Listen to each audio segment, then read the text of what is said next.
thank you back for to the WGEO Pavilion hosting this next session on the green hydrogen economy, production, storage, and transportation. My name is Andrew Moffat. I'm the head of global alliances at Topsoe.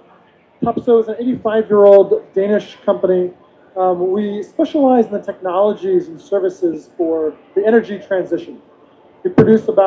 Our technologies are used to produce about a third of the hydrogen produced around the world. A third of the renewable diesel capacity around the world is our technology. So I like to say that we're the oldest industrial technology company that you've never heard of. But hopefully after today, we'll stick in your mind. I'm joined today by just a stellar cast, two fantastic experts in this field that I'll introduce momentarily. But first I wanted to start with a little bit of why we're here. There's a lot of events going on here at COP30 that are discussing a number of ways that we're making this energy transition. And that's key because our energy consumption is a strong majority of the emissions that we need to decarbonize by 2050 to meet our goals. Now, a lot of this is going to be taken by electrification, direct electrification, and we know that. That's a cornerstone, a backbone of how this is going to transition forward. But a huge and growing portion of that are green molecules. These are low emission and zero emission molecules that need to be brought into the picture to decarbonize a lot of what we formerly call hard to abate, now we commonly call hard to electrify sectors. Think of flying, flights, aviation. Think of going on ships, maritime industry. Think of steel, cement, those types of sectors. So it's a cornerstone of what needs to happen and needs to scale up. To my side, my esteemed colleagues in this sector that I want to introduce really quickly before we dive in. To my left here is Sandeep Chadna. He is the Chief Sustainability Officer at Tech Mahindra. This is a global consulting company. He spent 26 years in IT services, the oil and gas sector. And when I found out actually about looking at you, Sandeep, when I looked at your background, it looks like you were named one of the top 100 CSOs in 2030 by Sustainability Magazine. That's no joke. So congratulations on that. We thank you for your deep expertise on this panel. And then to Sandeep's left, of course, is Joe Williams, no stranger to green hydrogen. He's the CEO of the Green Hydrogen Organization, which is also a founding member of the Global Renewables Alliance. Prior to joining the Green Hydrogen Organization in 2021, he led the advocacy shop at the Natural Resource Governance Institute. Before that, many years ago, we found out just now, he spent a little time in Gansu province, China. And so I might try and get his take on progress there in the Middle Kingdom later on. So stick with us. What I'd like to do, given that we have a true expert in green hydrogen in the global picture, is to start there. Can we start, Joe, with you to talk a little bit about the change that you've seen over the last few years when it comes to green hydrogen in particular? And bring in anything you like when it comes to production, use, storage, any of that. Just give us an overall frame of where we are now. Great. Well, thank you so much, Andrew. And yeah, it's a pleasure to be speaking on this panel today. When we really got started at the Green Hydrogen Organization, I think it's fair to say we were at a stage where clean or green hydrogen was really at its sort of hype stage. This was in sort of 2021, when there was a sense really that hydrogen could be sort of used anywhere, and it can be a key decarbonization tool. Now, half of that statement is true, as Andrew has sort of mentioned. Green hydrogen can be a tool for decarbonization, but it's really important to focus that decarbonization in the places that have really no other option but to use clean hydrogen, essentially. So where I often like to start is the fact that we use a lot of hydrogen today as society. 100 million tons a year of hydrogen is used in the refining sectors, petrochemical sector, desulfurization, chemical sector generally, as well as in the fertilizer sector. And so that is a contributor to global emissions in itself.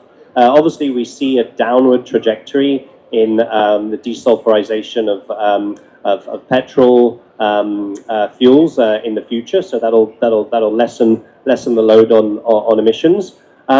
But there are new places that we need to go with hydrogen that we've never gone before. So I'd say, sort of compared to maybe 4 years ago, where you had projections of clean hydrogen being able to produce maybe 400 or 500 million tons a year. I think we're looking now at something closer to around 300 million tons. But that's already a massive effort. If you feel that we need to replace all of that dirty hydrogen, that 100 million tons, and then deploy another 200 million tons or so in new sectors, the sectors you mentioned, such as iron and steel, shipping, aviation, chemical, and fertilizers. So I think where we are now, we're in a period of real rationalization.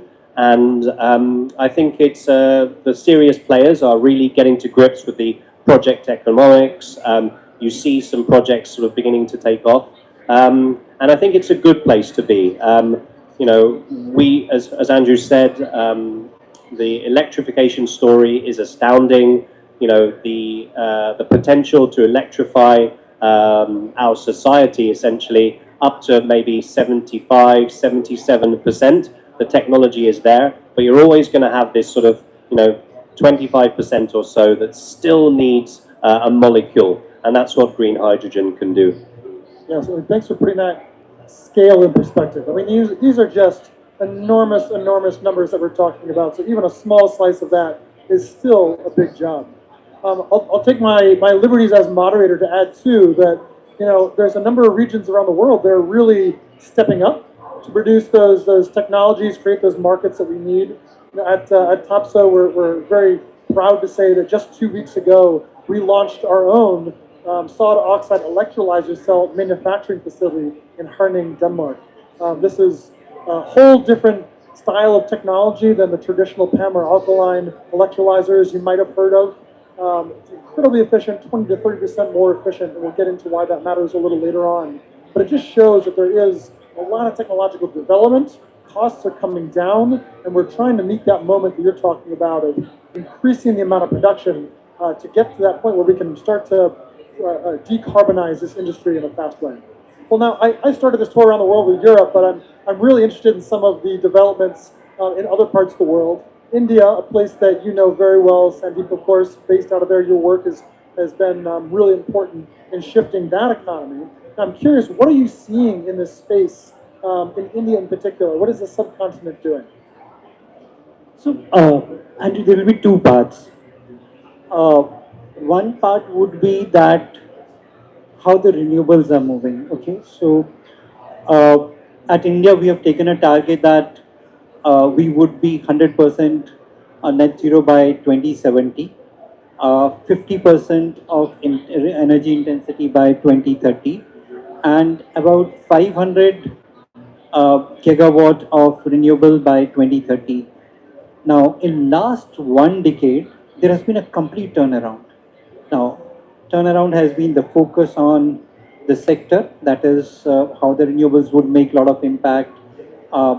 There are a number of the structures that have come up in terms of the organizations, the cost of the solar panels and those kind of things have come down. So this is the first aspect that where India is going towards. Now, second part is on the innovation and what are the alternatives.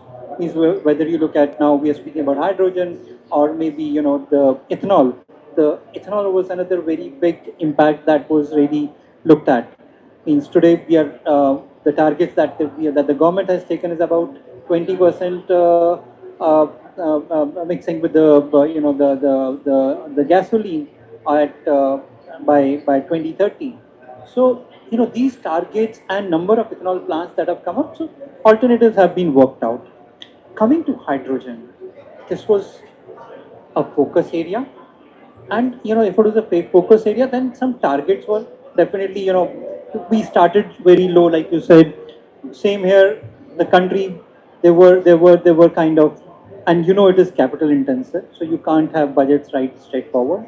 So now the targets are very clear. We are looking at about 5 MMT per year, a very small number, but still, this is a target which is very clear by 2030. Now, the budget. The budget is about 2.4 billion, which has been taken, which is a large number. Now, to do this, you would know the calculations how 15 gigawatt of the electrolyzer would be required by 2030. So that has been taken also in the form of the budget. With if this is there, then uh, the infrastructure part of it, how you're building the infrastructure, because just taking a target and then putting up infrastructure would be the second part. The ports have been developed, and you mentioned about few of the conglomerates where you have worked for. So those are the companies where these infrastructures have been built. There are a number of ports, Tuticorin, and which become the hub for the movement also. The other aspect is the uh, the awareness. How do you get ministerial incentives? How do you get people aligned to this whole thing? Because even if it is to be started, the financing has to start at some level for the infrastructure to be put up. So that is where the green bonds, the green loans are coming to the picture. So another aspect in India today is on the green bonds and the green loans. And today, just we launched our Green Finance platform. That is an IT platform which will help bank give these kind of loans to various borrowers as such. So the focus was again on this aspect. The one more aspect was the cost. Now, how do you really look at if the operations have to start? Then how do you manage those huge costs? So with all these areas, the whole equilibrium is now shifting from renewables of either EV panels to only an hydrogen. Some buses have been installed. We just about a couple of months back we had about 1.1 MMT of a plant set up in Kanda, very close to the port. So the companies are aligned. The structures have been there. The motivation from government is picking up, and there is all positiveness on this. Lots happening in the subcontinent for sure. And I'll add, from our perspective, we're seeing customers from around the world salivating at the prices they're seeing with green ammonia in particular in India. So the work is real and it's turning into tangible results. But maybe what we'll do is we'll continue our flight east, right? Let's go, remember, let's land in China. This is the 100-pound, or I should say 500-pound gorilla in the room. I'm not sure how big gorillas are. But this is the country that everyone's talking about, because I think last year they had about 50% of the deployed electrolyzers around the world just in that one country. And so there's a lot of interest in how that's going to develop, what they're doing right, how that's going forward. Joe, do you have any thoughts on China in particular, and what policies is working and where they look to go in the future? Yeah, thanks. It's I mean, China absolutely should not be ignored in this in this discussion. It is the world's biggest player at the moment when it comes to hydrogen, and in many ways the hydrogen story in China is something that has happened actually relatively organically. But what we've seen very specifically over the last couple of months is more policy support. So it features pretty prominently within the new 5-year plan that the government has put out. As you've mentioned, the installation and deployment of electrolyzers, 50% of everything globally has been happening in China. But I think one of the key reasons why green hydrogen in particular seems to be making waves in China is it does fit into that narrative of what people have started to call the country an electro state. So the country took the decision, actually decades ago, to really electrify as much of its economy as it possibly could, partly because of constraints around availability for fossil fuels and other sources of energy. And so what's happened is with this increased electrification in China, it's natural to use some of that renewable progressively more renewable electricity, push that through an electrolyzer and start to decarbonize other parts of your economy. So there are certainly regions where it's moving very fast. The great sort of solar potential that you have in the sort of Inner Mongolia, the Gobi Desert, Gansu province. There's a huge array of solar there, and electrolyzers are being built up around those as essentially clusters. I think the other really interesting story in China is a lot of e-methanol plants are functioning, more are on the way as well. And I think it's important to say that although green hydrogen is made with renewable electricity and electrolyzers, there are many fuels, if you like, that do need that carbon molecule to be part of the equation as well. So we see e-methanol as a key driver for green hydrogen production globally, for the shipping industry potentially, but also more generally for chemicals and industry generally. So China has, I think, seen the opportunity and is really sort of seizing it. And on the one hand, I absolutely sort of celebrate what's happening in China. But what I think we would love to see at the Green Hydrogen Organization is other countries also seeing that opportunity to have some sort of healthy competition, if you like, for the sector. That's great. I mean, really, thank you for highlighting the scale of what's happening in China, but also the diversity of the final fuels we're talking about, right? So here, the general topic is green hydrogen, although that's kind of a Swiss Army knife that converts to a number of other things we can use, and each of those industries is meaningfully different. We should treat them differently. As an example, Topsoe does also produce green methanol, or helps produce green methanol through our technologies, and we just announced a partnership in Galicia, Spain, with Forestal to produce e-methanol, not for shipping, not for a sector you might be familiar with, but for glues and resins, because as a byproduct of other things they do in this sector, they also make those glues and resins that makes the high-pressure fiberboard that IKEA is known for selling around the world in the form of furniture.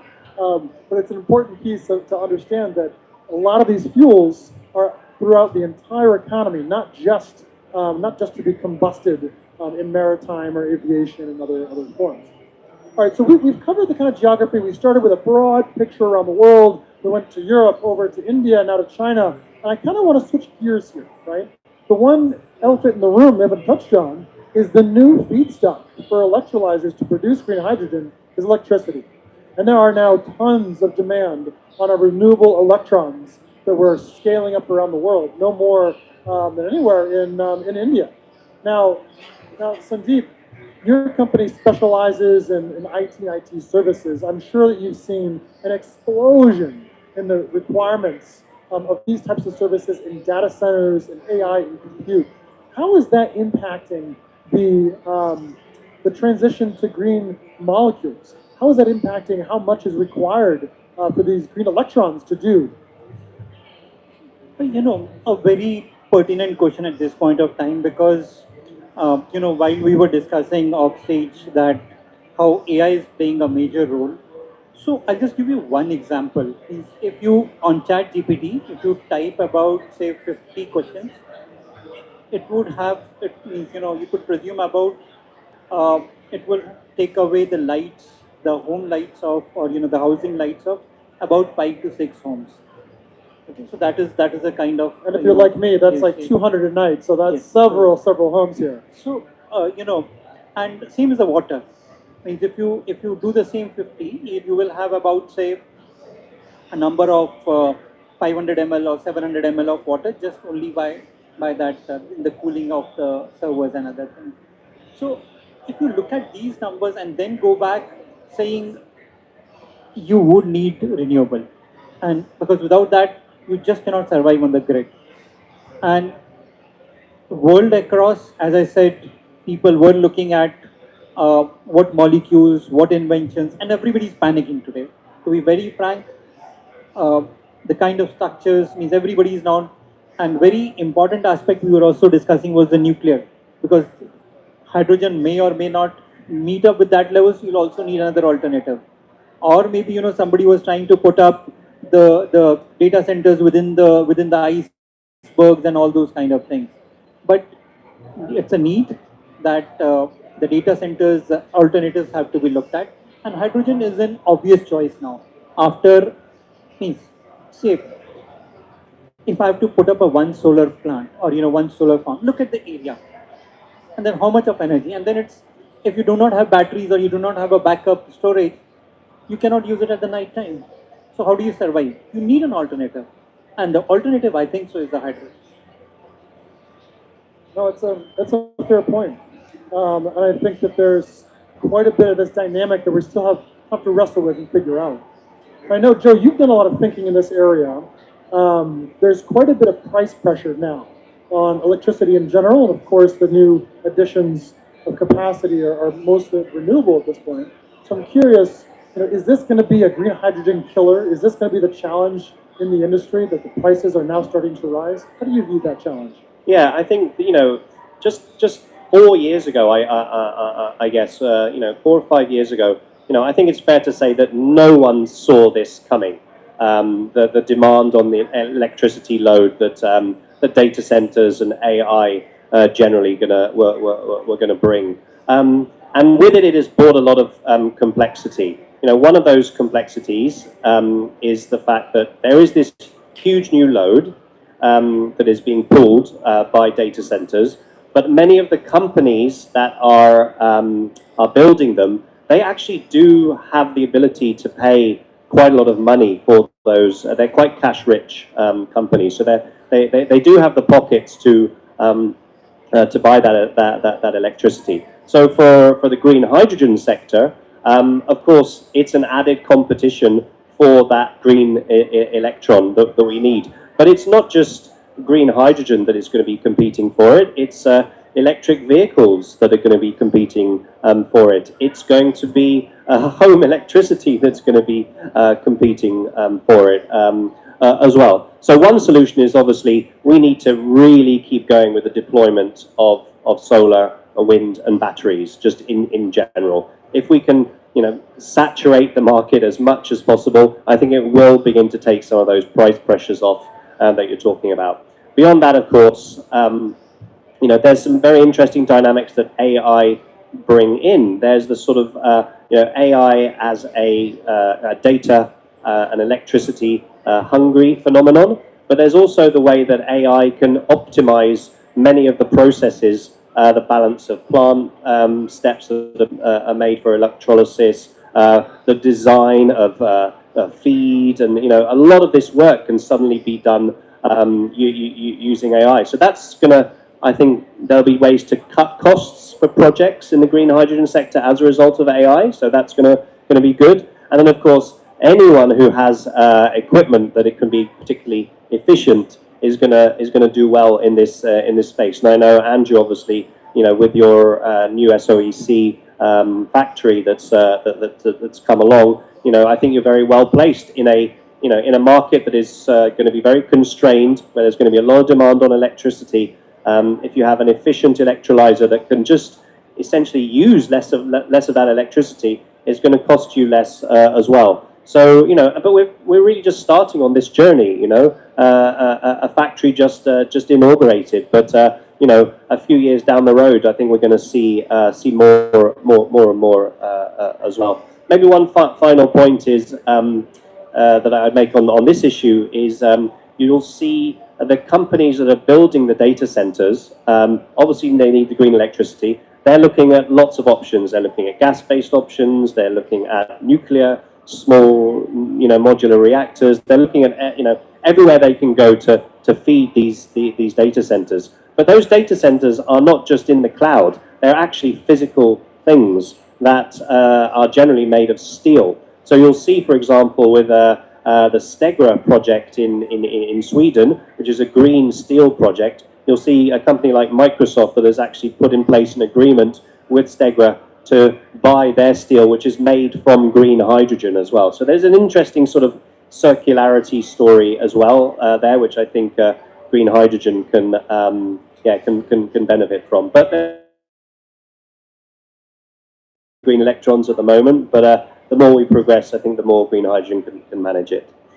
Exactly. It's important partnerships that you noted that will help along the way, and we appreciate the shout out. Topsoe is very excited about this, its new electrolyzer technology. Well, all right, for all of our viewers, you've come here, you've seen half an hour of our experts kind of dive in to the nitty gritty of this really hard to crack nut that is the green hydrogen industry. And for all of your efforts, we want to reward you. What I'd like to do is have kind of a speed round, a lightning round at the end of the conversation, just some lighthearted questions to get some hopefully interesting answers from our panelists here. They're experts in their field, but maybe we'll throw them off balance and get some entertaining thoughts. So, Sandeep, I'm going to start with you, okay? And don't worry, this is going to be fun. So, Sandeep, really hard question here. If you could choose to never use email again or never have to join a Zoom meeting again, which would you choose? I would prefer to live in a village. I haven't heard that one before, but I think we can all agree with that sentiment. All right, Joe.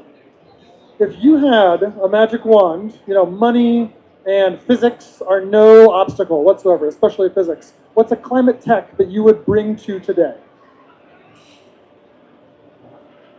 A climate tech that I could bring to today would be an electrolyzer which has 100% efficiency. We're working on it. We're getting there, Joe. Yeah. All right, Sandeep, back to you. COP30, like every COP, is known for the extraordinary food opportunities, the delicious delicacies at your fingertips. No, it's always a bloodbath to get just the tiniest morsel of food. So we'd love to know, what is your most controversial food opinion about the catered food here at COP? So this was, I think, Mozilla, and I thought it was a vegetarian. So you could expect what it was. All right, Joe, I hope you didn't also get the fake vegetarian food. If there's a climate solution that deserves its own blockbuster movie, what do you think it is?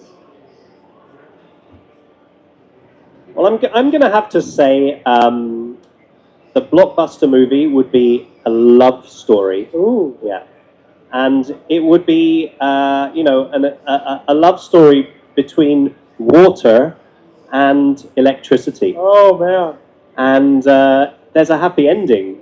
The water is split, but in the right way, and the result is green hydrogen. So it would be a blockbuster love story between electrons and water. It's a rebirthing story here.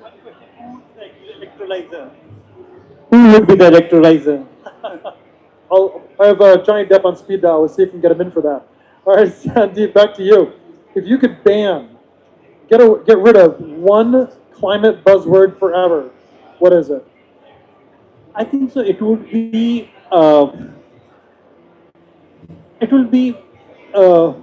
more to do with I think to the risks, because that kind of gives the nightmares. Yeah, I like that. More towards optimism.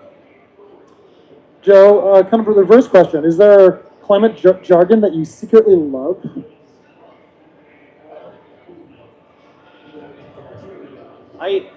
There are a few bits of climate jargon that I quite like. I think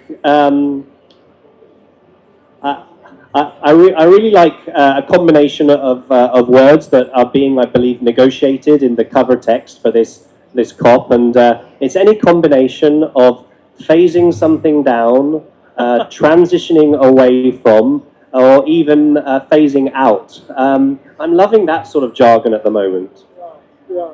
I do remember last year I was really infatuated with the NCQG, an acronym that really only its mother could love. All right, last one for each of you. We'll let you go. Sandeep, is there a climate myth that you wish would just disappear? So awareness is one, means everybody feels they know everything about environment. Yeah. If you ask anyone, they would say, I'm the environmentalist, Yeah. I'm the expert. Yeah. That much. Yes. If you ask anyone, means even if you ask my parents or my daughter also, they will, I know much more than what you know. we can all be a little more humble. It's no more true today than it ever has been. And Joe, last question. Leave us on a bit of optimism here. Is there a moment you can think of where you felt the most hopeful about climate action? There are a lot of moments that I feel particularly hopeful. I think what we have at the moment is a unusual convergence between the need for climate action as well as energy security around the world. And governments, I think many governments are progressively seeing that these two things are not opposites, that they're not mutually exclusive. In fact, to have energy security, climate action, renewables, green hydrogen are fundamental to that story. So that does give me hope, because we are in a world where there are geopolitical uncertainties, wars are raging, but the combination of climate action and energy security, I think those need to go together and will go together more and more as we progress. And on that note, thank you very much to our very, very esteemed panel. Thank you very much to the audience at home. We hope you learned something. We hope you enjoyed it. Thank you again, guys. I appreciate your time. Thank you.